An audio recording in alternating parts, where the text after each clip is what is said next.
What's up guys? In this video, we're going through the actionable steps to make the interview process as easy as possible when you hire a new team member for your team, specifically for virtual assistants. I'm gonna break it down step by step so you can copy and paste the same success we've had into your business. Let's jump in. In the last video, we covered how to narrow your field of candidates by having them submit an application with a loom inside it and submit a test project along with it. Now it's time to meet with them and make sure they're not a weirdo and just fun to talk to. If you have not seen that video, we'll link it somewhere on the screen and also below. And guys, make sure to stay until the end where I talk about some best practices I've never shared before, but wish I would have known about when I was first starting my interview process. So here's a high-level breakdown of the process we're gonna be talking about. First, you wanna review the test projects and rank the candidates. As mentioned, each candidate will submit a test project before the interview. Next, you wanna schedule the interviews with the candidates. We recommend using Calendly. It is an awesome link. It allows you to block off times in your calendar when you wanna batch your interviews. And by doing this, you don't have to do any emailing back and forth to get a time pick. You send a link to your candidates, they will book the first time, and that is it. Just make sure to block off a few hours each day for the interviews and you're pretty much set up. But we're gonna talk about it more later and explain to you how you can use it. Lastly, we're gonna talk about conducting the interviews. We will cover this in depth, including some questions we always like to ask, but you wanna make sure that you do a thorough interview process. All right, so step one, finish reviewing the test projects and rank candidates. So once candidates have completed an application and test project, you'll have a pretty good idea of who you like and who you don't like. We personally like to re-rank everyone once the test projects are submitted and then see how it compares with the original rank we gave everyone based on their application and the Loom video. It's pretty simple for us. We just have everyone's name in a spreadsheet like we'll show you, and we'll give them a grade 1 out of 10. I'll usually combine the score. If someone was a 7 out of 10 after their application and I thought they got an 8 out of 10, they would now be a total 15 out of 20. This makes it much easier to follow the candidates and measure them as you start the Zoom interviews. And as you can see, we have grades and then the comments for the test projects. It's an easy way to track it, and we also make sure that we're organizing it in rank order at all times. And for this one, we ended up hiring 2 out of the top 3 people, so it doesn't always have to be 1. Next, guys, we're creating that Calendly link. This is gonna be for your interviews and you can send it out in bulk. Calendly is not sponsoring this video. It's just a tool that I really like, but Calendly, if you're listening, what up? Calendly is a software that integrates with your calendar so that you can send someone a link,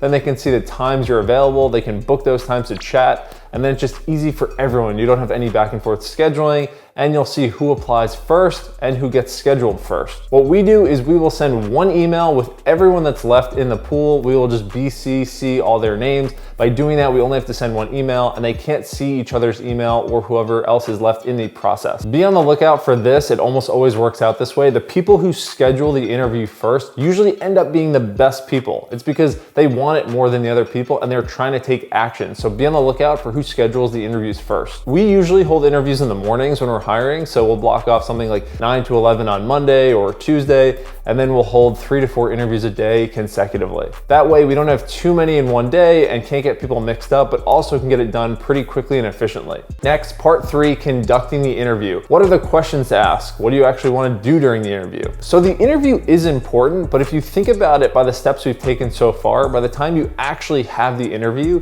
you should have a pretty good idea of this person, if they can do the job or not, or if you think you like them or not. Like, I'm not a fan of cold interviews, and you shouldn't be either, mainly because we found people can be really good at interviewing and really bad at working. And we made the mistake of hiring people just based on their interviews, basically, and it never worked out. So for us, the interview is mainly to see if the person is a good culture fit, meaning do we like talking to the person, do they have high energy, and have a good personality. But again, guys, this comes after doing all the steps we've taken, filtering people out, the test project, emailing with them, and then again, we're just looking at this as kind of like a last step to learn more about them and get some logistics. But there are specific things we do want to see, mainly how well the person speaks English, see if they show up on time, see what their tech setup is, if they have a good mic or camera, and then we're mainly looking for a few things and we ask a few questions that we'll add below. The main things we want to see though on the interview are how well the person speaks English, see if they show up on time for the interview, and see their tech setup like camera or computer.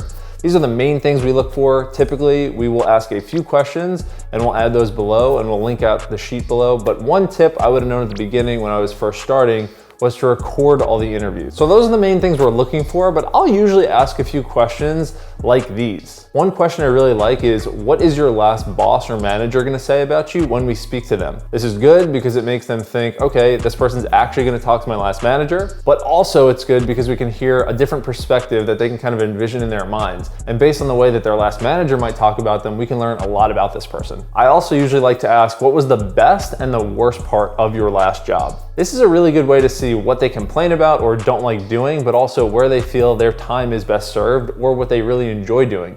You want to just make sure that it overlaps and matches with what you're hiring this person for. And the last question I'll typically ask is a situational question. So something like, hey, if a guest messages you at 5 o'clock on a Friday and your shift is supposed to end at 5 o'clock, how would you handle that situation? Or if it's something related to video editing and it was, hey, we have a deadline that we need to hit by this date, we've given you feedback, but you aren't able to get in touch with us, what are you gonna do with that video before submitting it and posting it? And their answer doesn't have to be perfect, but I do like to see how these people think and make sure that it aligns with our values and how we like to think critically, and also just make sure that they're a good fit with their logic. One random tip I wish I would have known at the beginning during the interviews was to start recording all of them. It'll make your life way easier when you're reviewing candidates since it does start to blend together. And what's cool is you could watch these at 2 to 3x speed later, and this allows you to focus more on the interview instead of having to take notes during the interview. All right guys, a few best practices before we wrap up. I wasn't sure where to put these, but I didn't want to leave them out. So the interview really starts from the moment this person starts interacting with you in the application process. You want to look back at how fast they respond to the job post, how long it took them to do the test project,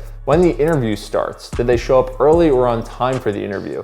How are they dressed? And do they have a good tech setup? Do they have a good mic or camera, or is it grainy and you can't even hear them? As soon as this person starts to message with you and interact with you, the interview has started. You want to treat every single thing they do going forward as part of the interview and study it.